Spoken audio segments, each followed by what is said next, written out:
For 3 years, I had been living a life that wasn't my own, meticulously performing the role of a man consumed by an unrequited love. I was a character in a story, bound by a script I hadn't written. The story's heroine, Serafina Sterling, could subject me to any number of cruelties, and I would have to endure them silently, my reactions dictated by the part I was forced to play. Then, on the night of our engagement party, her first love, Adrian, returned from overseas. He arrived without warning, intending to reclaim what he believed was his and expecting me to simply step aside. Serafina stood near the proceedings, a silent observer with a faint, knowing smile, enjoying the drama as it unfolded. "Ethan," she said, her voice just loud enough for me to hear, "if you beg me, I'll get you out of this." It was in that exact moment that the internal mandate, the force that had governed my every action, simply vanished. A wave of relief washed over me, so potent it was almost dizzying. I couldn't help but scoff at the absurdity of it all. I calmly walked to a nearby banquet table, hoisted myself onto it with practiced ease, and spotted a janitor's mop leaning against a far corner. It was time to clean house. The whole situation was laughable. In my previous existence, I was the protagonist of a narrative defined by unpredictable chaos, not sentimental drama. Tonight was supposed to be a celebration of Serafina Sterling's birthday. It was 3 years ago, after her true love, Adrian, had moved abroad, that she had selected me to be his replacement, a placeholder to fill the void he'd left. After I had patiently played the part of her devoted admirer for those 3 long years, she had apparently developed something resembling a conscience and declared that she would make our relationship official at this very party. However, the moment word of our engagement reached him, her former flame came rushing back. He had taken Serafina's hand, prepared to lead her away from me, and spoken in a tone that was syrupy sweet, but laced with passive aggression. "Is Ethan upset, Serafina? He's had 3 years with you in my place. Surely he should be content with that." With every step I took toward the exit, I fought to suppress the wide grin that was spreading across my face.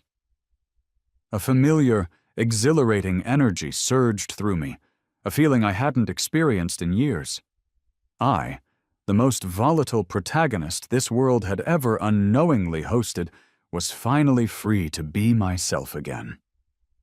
Serafina, with her arms crossed, watched my slow retreat. She misinterpreted my calm departure as a sign of hurt and jealousy. A small, triumphant smirk touched her lips. "Ethan Cole," she called out, "just say the word. You care about your pride more than anything, don't you?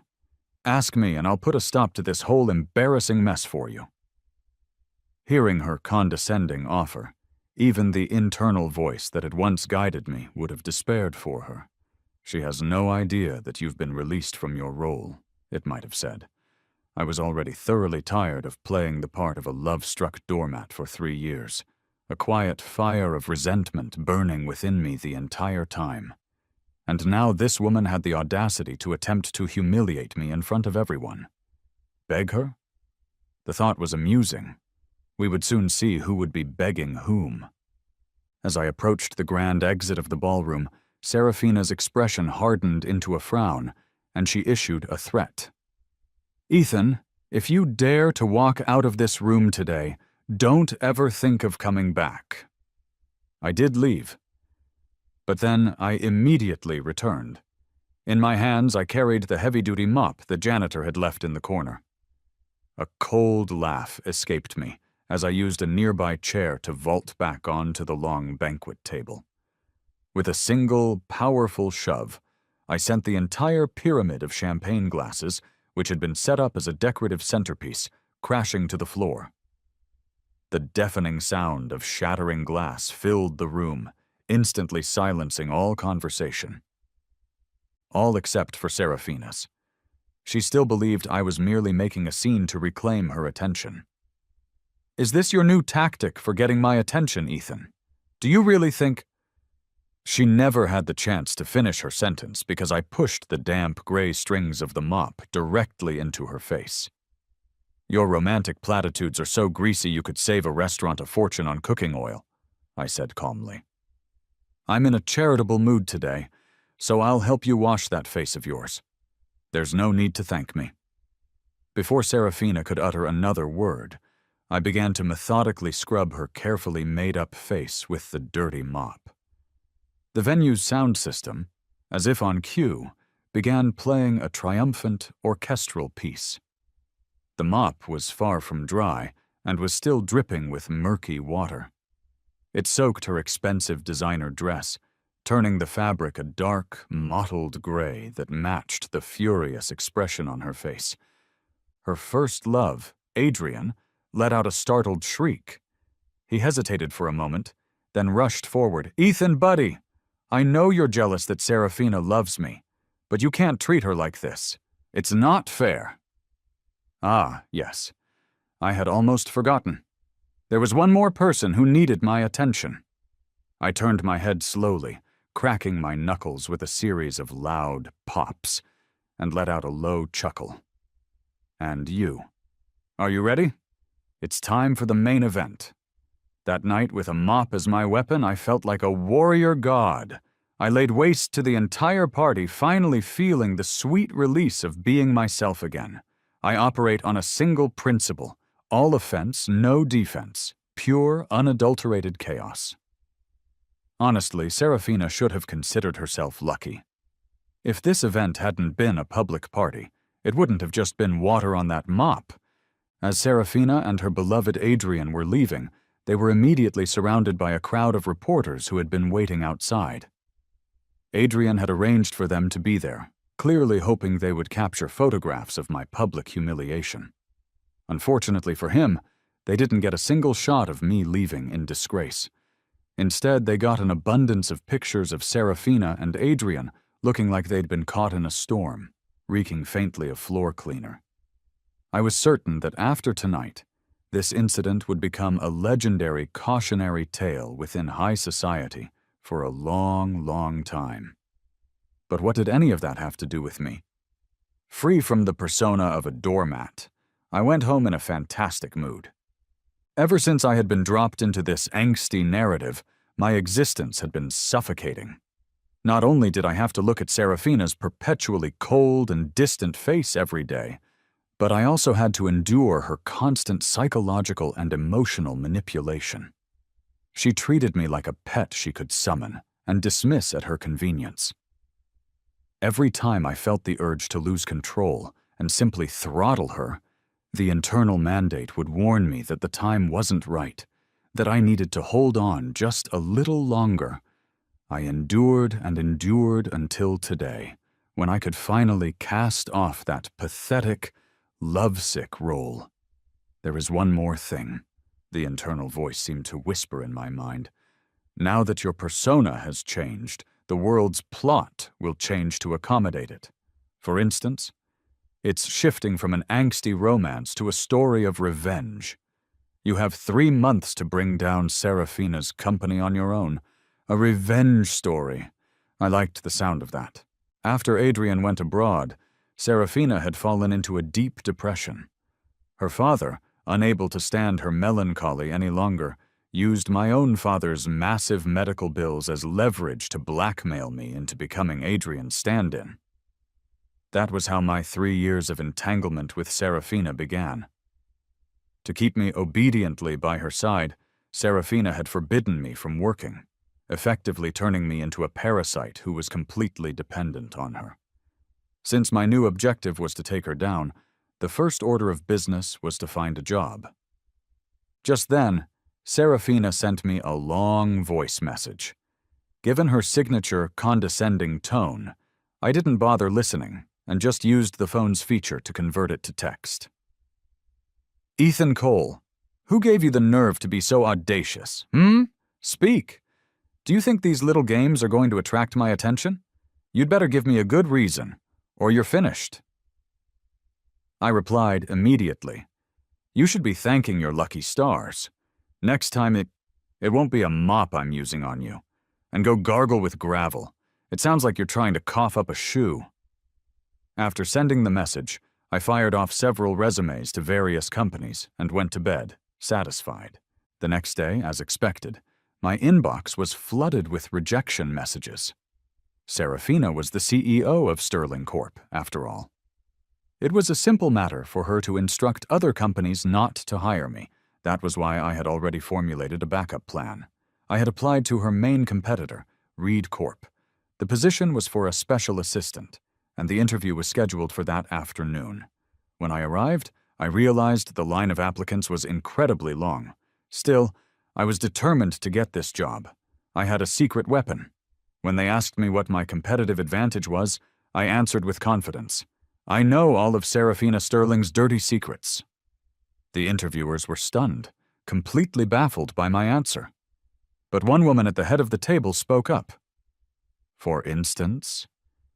"You know how she disappeared from the public eye for a while recently? Everyone thought she went abroad to expand her market, right? That's incorrect. The truth is, she had a botched plastic surgery procedure and was in the hospital for corrective work. She had been driving me crazy during that time, dragging me out for high-speed drives in the middle of the night. So I made an extra spicy hot pot that landed her back in the hospital." The woman couldn't help but let out a small, appreciative laugh. "All right, you're hired." It seemed my guess was correct. This was the newly appointed CEO, Victoria Reed. She was the biggest dark horse in the novel's original narrative, and the one person with the best chance of taking down Serafina. Toppling Serafina on my own would be difficult, so I needed to align myself with a powerful ally. With a job secured, I was on my way home when I received a call from Serafina's father. "Ethan Cole, you get your ass over to the Starlight Club right now." It seemed he had heard about me giving his daughter a mop facial. I cracked my knuckles. Serafina's dad was no saint, either. He had given me plenty of grief over the years. Before, I had been forced to take it. Now, I was ready to strike back. "Get ready for the storm, you old bastard," I thought. Walking down the club's hallway, I could already hear Mr. Sterling's voice. "Adrian, don't you worry. Today I'm going to punish Ethan Cole properly. I'll make him get on his knees and beg for your forgiveness." The moment I stepped into the private room, Serafina's dad threw a glass at my feet and roared at me to kneel. Adrian sat to the side, glaring at me with fury. I glanced at him and said, "I'll go get a broom to sweep up this broken glass." The word broom seemed to trigger him, and the memory of the previous night made him shudder. Mr. Sterling had his men hold me back. "What broom?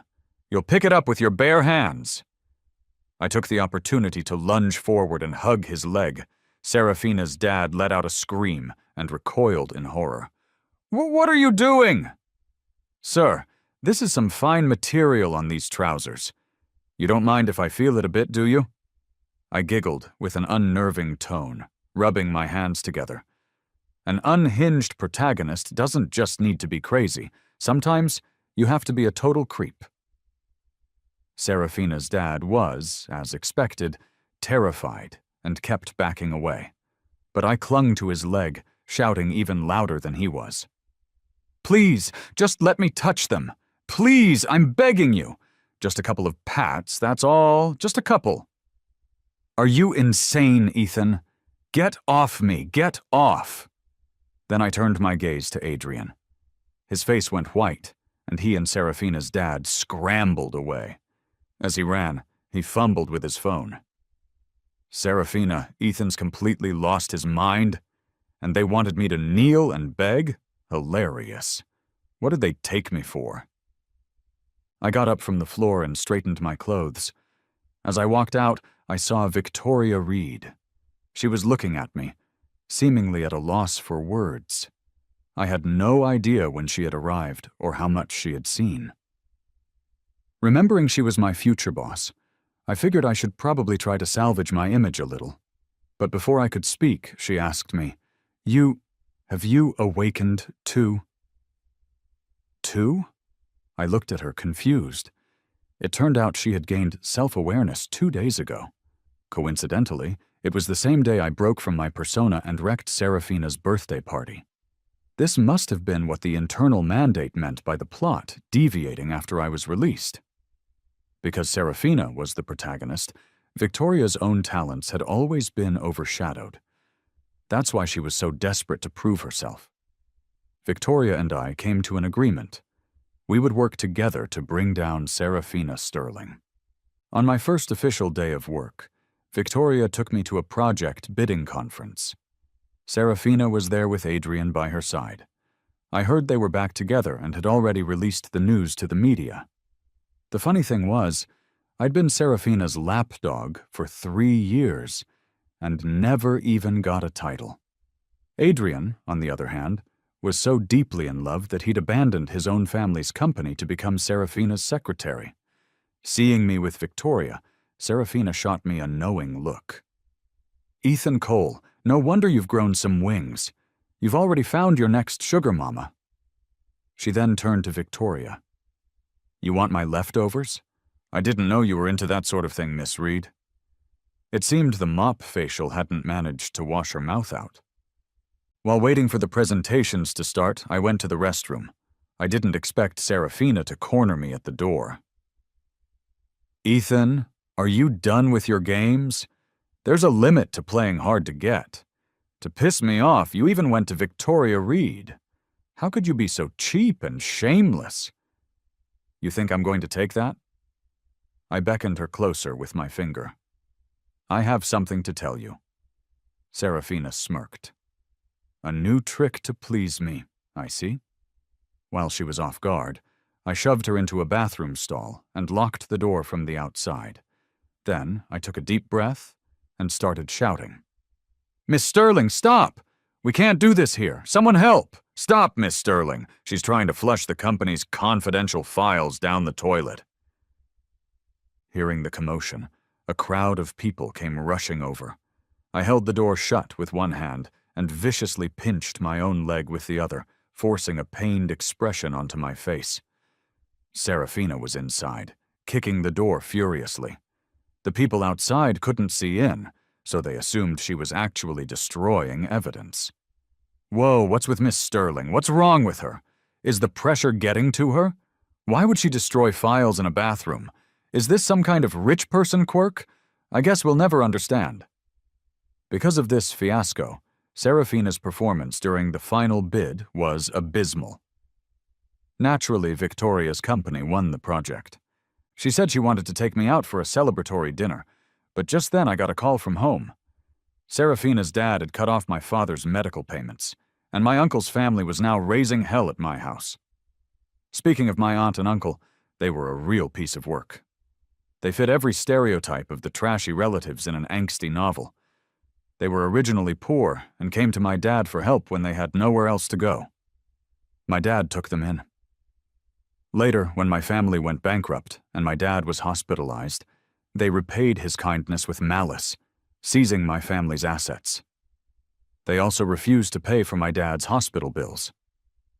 With no other options, I had to agree to Mr. Sterling's deal to become a stand-in. Now that I'd had a falling out with him, my uncle's family refused to pay and told me to figure it out myself. I rolled up my sleeves, my eyes welling up with tears of gratitude. Before, my character role restricted me from fighting back.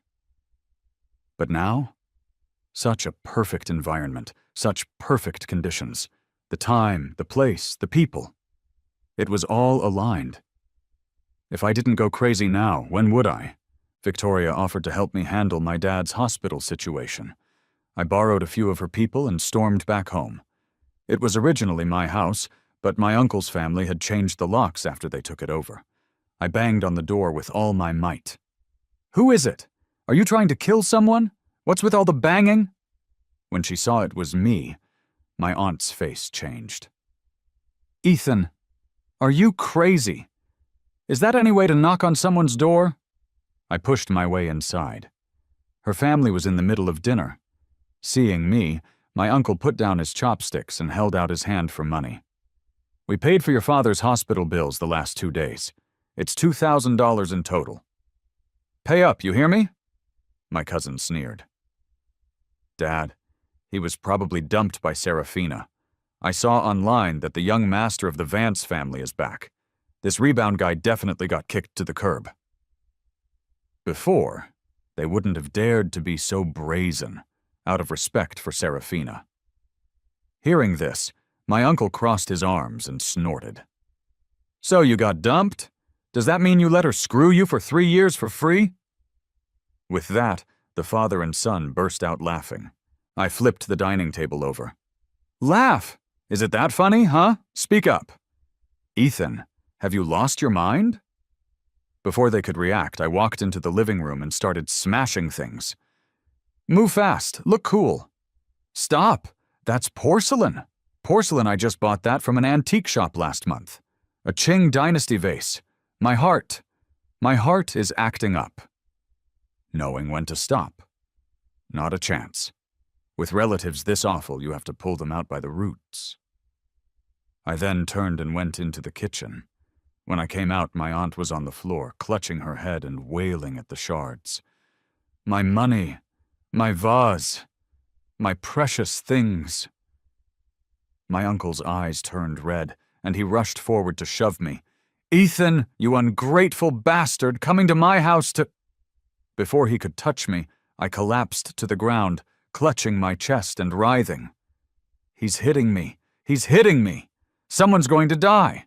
Is there no justice in this world? An old man bullying his own nephew just because my dad is sick and can't protect me. It wasn't enough to take my house, now you want to take my life." I wailed dramatically and shot a look at Victoria's people waiting outside. They came in and started filming me on the ground.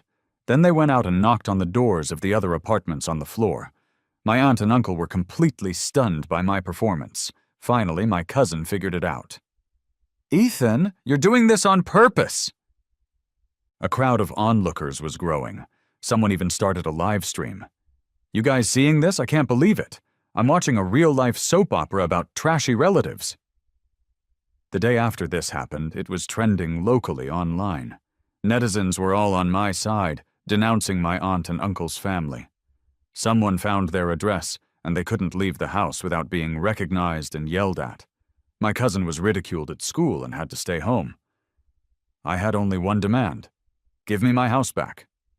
In this day and age, rumors and public opinion are more powerful than anything, especially when they're true.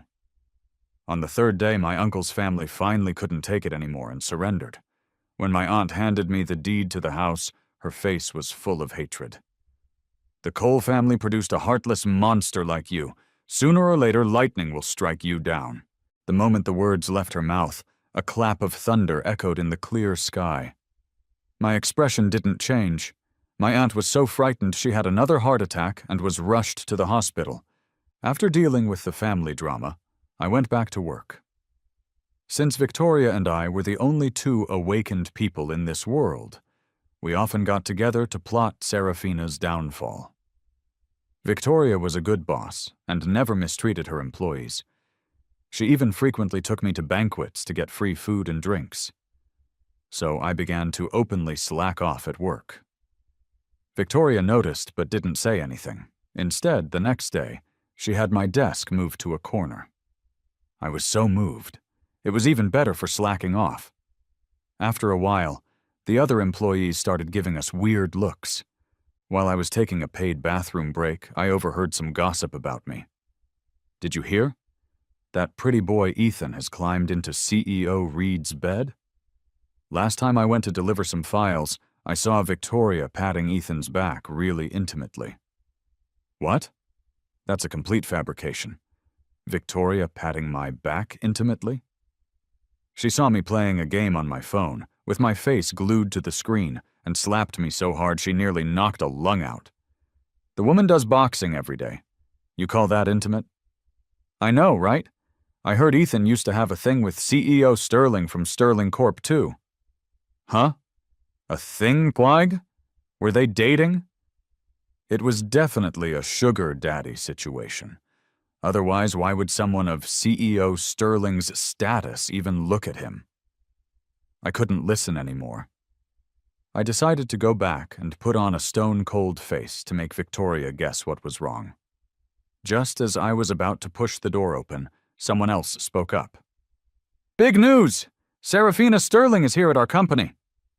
"What? But Sterling Corp and our company are mortal enemies, aren't they?" "Who knows? I just saw a message in the company group chat saying she's heading to the restroom on this floor." I was baffled. What was Serafina up to now? Did she have nothing better to do than come to our company? It couldn't be that she was here to get revenge for losing the bid, could it? As it turned out, that was exactly it. In the few seconds I was lost in thought, I heard a familiar shout from outside the restroom. "Ethan Cole, I know you're in there. Get out here." "Seriously, Serafina? Are you nuts? You're even going to micromanage my paid bathroom breaks." I didn't move. I whipped out my phone and started frantically messaging Victoria. "I have no idea what's going on."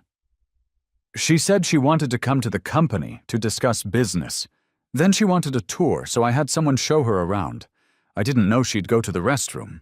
Maybe she just likes our bathroom decor.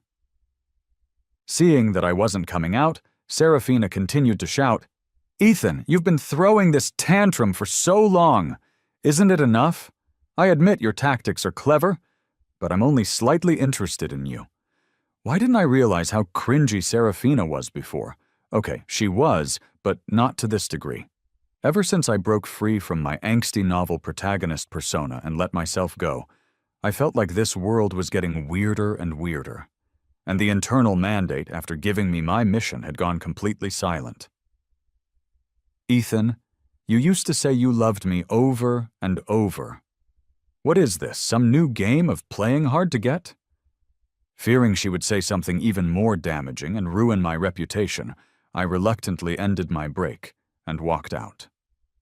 "Serafina, why are you so petty? No way, no way. Don't tell me it's because I found out what you were trying to do in the bathroom last time, so you followed me here to try it again?" I said in an exaggerated, shocked tone. What happened at the bidding conference hadn't spread widely, as Serafina had spent a lot of money to suppress it. So the public had no idea what had really gone down that day. Now, with just a few words from me, the onlookers naturally started connecting the dots. They all backed away from Serafina. "Oh my God, the habits of the rich. Are they all into such kinky stuff?" Her mind must be twisted from all the pressure. Damn capitalists. Hearing the whispers around her, Serafina's face turned shades of red and green. But she was the novel's heroine. She was confident and arrogant. "That's enough, Ethan. Come with me. I'll play along with your little game, but stop making a scene." The people around me started whispering again. So, Ethan and CEO Sterling really do have that kind of relationship. He must have joined our company with an ulterior motive. What if he's here to steal trade secrets? Poor CEO Reed. A vein throbbed in my temple. If Serafina didn't leave soon, I wouldn't be able to stay at this company much longer. I suddenly clutched my head and squatted down, looking like I was in agony. I started frantically scratching my hair, shouting, "Don't hit me! Don't hit me!" Then I started screaming and running around the room. I randomly found the gossipy colleague from the bathroom and grabbed him by the shoulders, shaking him violently. "Sorry, buddy. I don't do passive-aggressive. I get my revenge immediately, and my revenge is pure chaos." Having been tipped off, Victoria arrived right on cue with a few doctors. "Ethan's having another episode. You all don't know this, but when I interviewed him, he told me he had been emotionally manipulated and abused by a toxic woman. His mental state was a complete mess. I took pity on him and hired him. He was almost better, but he got triggered again today. It's going to take a while for him to recover this time." Victoria even squeezed out a few tears. She had successfully established herself as a kind and compassionate boss in front of her employees, while also dragging Serafina's image through the mud. She also gave me a perfect excuse for my outburst, making everyone look at me with sympathy.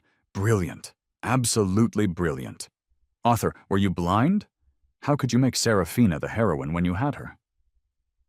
The company employees' emotions were stirred up. United in their anger, they started chanting at Serafina and her entourage, "Get out! Get out!" Because of this incident, Victoria gave me a special leave of 1 week to rest at home, ostensibly to readjust my mental state. Oh well, this was just business as usual for me. The deadline the system gave me was 3 months. A month had already passed. Looks like I needed to step things up.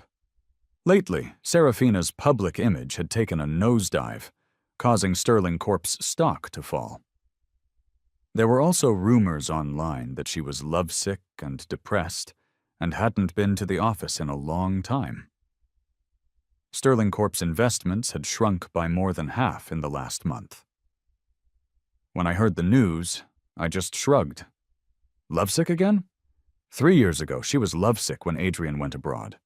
3 years later, Adrian is back by her side, and she's still lovesick. Lady, you're the heroine of an angsty novel, not a teenage melodrama. If you're going to get lovesick at the drop of a hat, you might as well just give up your leading role. Wait, don't tell me she's actually fallen for me. In contrast, Victoria had been making moves in the background, snatching several major projects from Serafina. The employees at her company were unusually united and motivated lately. Reed Corp was already on the verge of surpassing Sterling Corp. It was getting to the point where I felt bad about staying home. I was lying on the couch watching TV and casually flipped to an entertainment channel. The host was speaking excitedly into a microphone. We have just learned that the CEO of Sterling Corp and the young master of the Vance family will be holding their engagement party soon. This will bring tremendous opportunities for both families. Serafina was getting engaged to Adrian? Oh my God, this plot has gone completely off the rails. According to the original story, after Adrian returned, I was supposed to be heartbroken and cut ties with Serafina.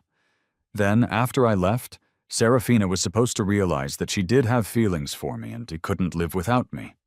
Thus would begin Serafina's redemption arc, where she would chase me until I was finally moved and took her back.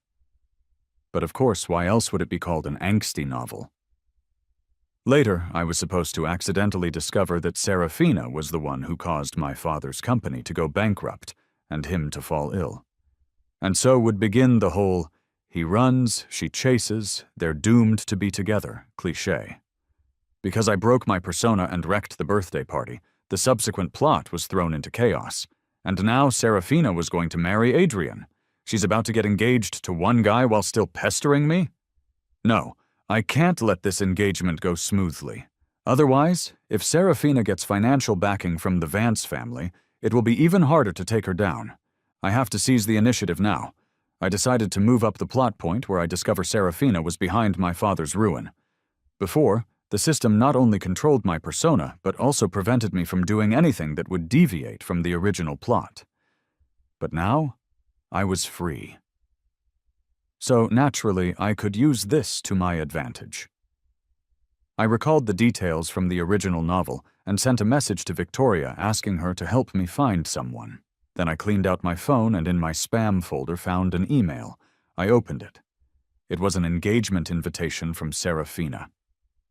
Of course, my phone is smart enough to know that Serafina is trash. 1 week to go.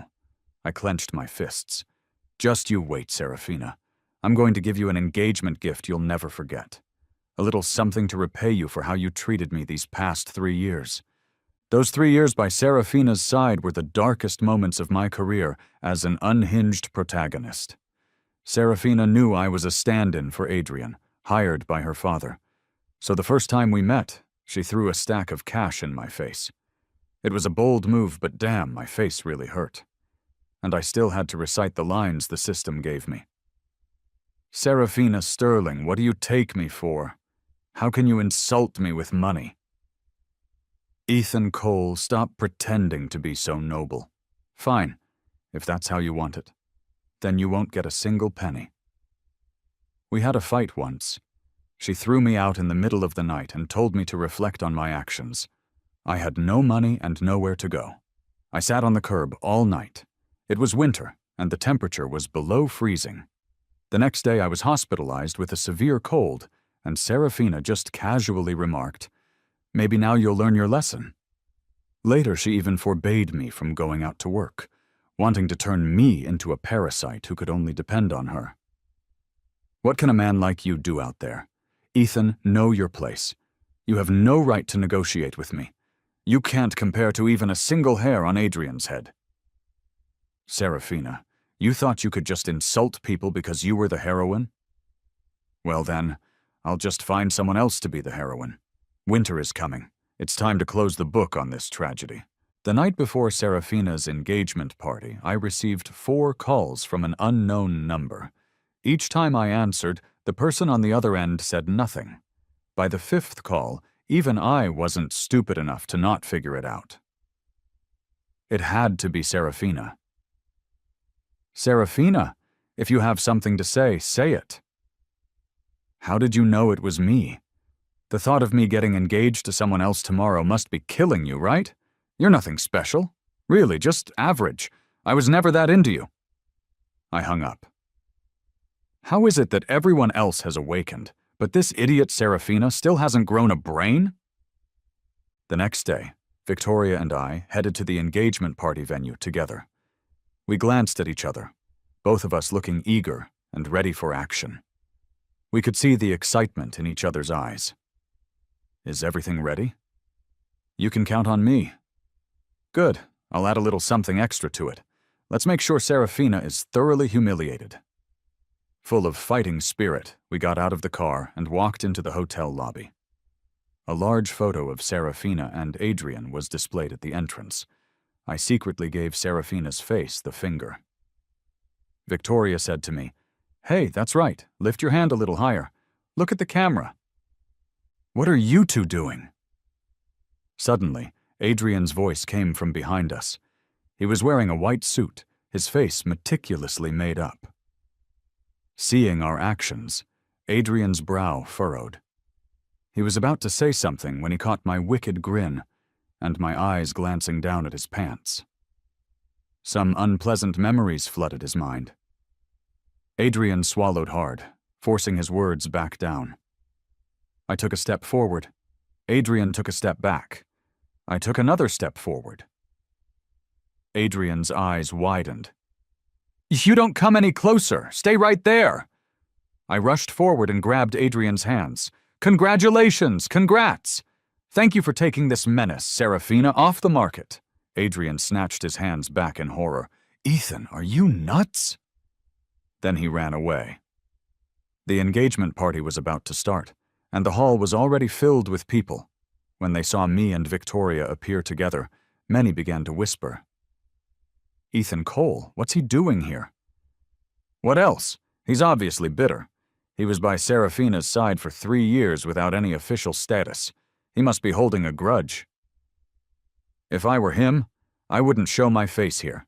Isn't he just asking to be humiliated?" "You don't think he's here to crash the wedding, do you?" Serafina suddenly appeared in the middle of the crowd and said, "Don't be ridiculous, as if he's worthy." She looked me up and down, raising an eyebrow. "What's this? Just yesterday you said you weren't into me, and today you're at my engagement party. Ethan, you're such a dishonest man." Before I could fire back, Victoria spoke up. "Serafina, is your brain filled with nothing but cringy alpha male cliches? You spend all your time thinking up new ways to be obnoxious, don't you? Maybe you should just let your company go bankrupt and become a novelist." Victoria had been hanging around me for a while and had picked up some of my style. Serafina, not expecting this from Victoria, retorted, "Well, Miss Reed, you certainly have some interesting hobbies, leaving your own company to come to my engagement party, though as I recall, I don't think I sent you an invitation." "You didn't? I came with Mr. Cole. Your company's performance may be poor lately, Miss Sterling, but surely you're not so broke you can't afford to set one more place at the table. Who says women don't get competitive?" Provoked by Victoria's words, Serafina grandly announced that she would give every guest present a 4-figure cash gift. I almost split my face from grinning. "You're probably not interested in money, right? You can give me your share." Victoria looked at me as if I were a lost cause. "I'm paying you double your old salary. Are you really that broke?" Operating on the principle that only a fool passes up a freebie, Victoria and I had come on empty stomachs. We practically cleared our entire table. The other guests' mouths twitched, their faces clearly saying, "Are you two actually just here for the free food?" Halfway through the party, it was time for the happy couple to give their speeches. I wiped my mouth and sat up straight. The show was about to begin. Adrian, holding Serafina's hand, walked onto the stage, looking very emotional, his eyes glistening. "Serafina, we've known each other for 10 years, and today we're finally together." Compared to his excitement, Serafina seemed overly calm. She just gave a faint, "Mm-hmm," her gaze fixed on me in the audience. It sent a chill down my spine. I had a very bad feeling. And sure enough, a man's intuition is never wrong. The next moment, it was Serafina's turn to speak. "Ethan Cole, I'm giving you one last chance. Just ask me to, and I will end this engagement party right now. You really have to bring things full circle, don't you? That's the same line you used when I awakened. And now, when I've already prepared your grand finale, you're still saying the same thing." All eyes in the room turned to me. I stood up. "I'm not into you." Serafina was stunned. "Why? Ethan, this is your last chance." "Because you're lame." The entire room was petrified, especially Adrian. He stood there with his mouth open, staring at Serafina in disbelief. His eyes darted back and forth between me and her. Meanwhile, Victoria had already slipped backstage. She had arranged with the staff to play a slideshow of photos of Serafina and Adrian, but in reality, it was a presentation of Serafina's shady business dealings over the years, including the dirty tactics she used to sabotage competitors, and, of course, how she had ruined my family. One second, everyone was stunned by the secret I had just revealed. The next, they were looking at the projection screen, their expressions a priceless mixture of shock and disgust. To keep up appearances, Serafina had chosen a 5-star hotel for the party, so all the equipment was top of the line. The projection was crystal clear. Every word was perfectly legible. Oh, right, I also added a few other things. Serafina's medical reports from her botched plastic surgery and her visits to a psychiatrist. The room erupted in gasps. Someone literally spat out their drink. Wow, I've really seen it all today. Serafina Sterling has done so many evil things behind the scenes and still shows her face in public like nothing happened? Her company's charity division claims to be #1 in the country, but it turns out she's been embezzling all the funds. No wonder karma's catching up to her. Ethan was lucky to get away from her when he did. It was a blessing in disguise. Adrian ran off, covering his mouth in disbelief. Only then did Serafina finally react, her face calm as she looked at me. "You did this?" I nodded. "Serafina, you're just getting back what you gave me. I had to repay you for how you tortured me. I know you deliberately held this engagement party before your next round of financing to attract more investment. Too bad. Now, just as Victoria said, you'll have to let your company go bankrupt and become a novelist." Serafina's expression was strange. She clenched her fists, then relaxed them. "You're not Ethan Cole. You've been like a different person since my birthday party. Where did you put the real Ethan? He loved me so much, he would never do this to me." Well, look at that. Serafina wasn't a complete idiot after all. She had noticed something was off. Too bad for her. I wasn't replaced. I just shed the lovesick puppy persona of the angsty novel protagonist and went back to being myself. As for why she finally realized it, I suspect it's only because I stopped simping for her, which no longer fed her vanity. You moron! I never loved you.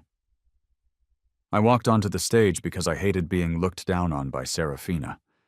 In the world you used to live in, you did have special privileges, but you never grew. You just stayed in your own little bubble, imagining everyone revolved around you. And that's why you lost. With that, I turned to leave. But just before I did, I remembered what Serafina had said about giving everyone a 4-figure cash gift.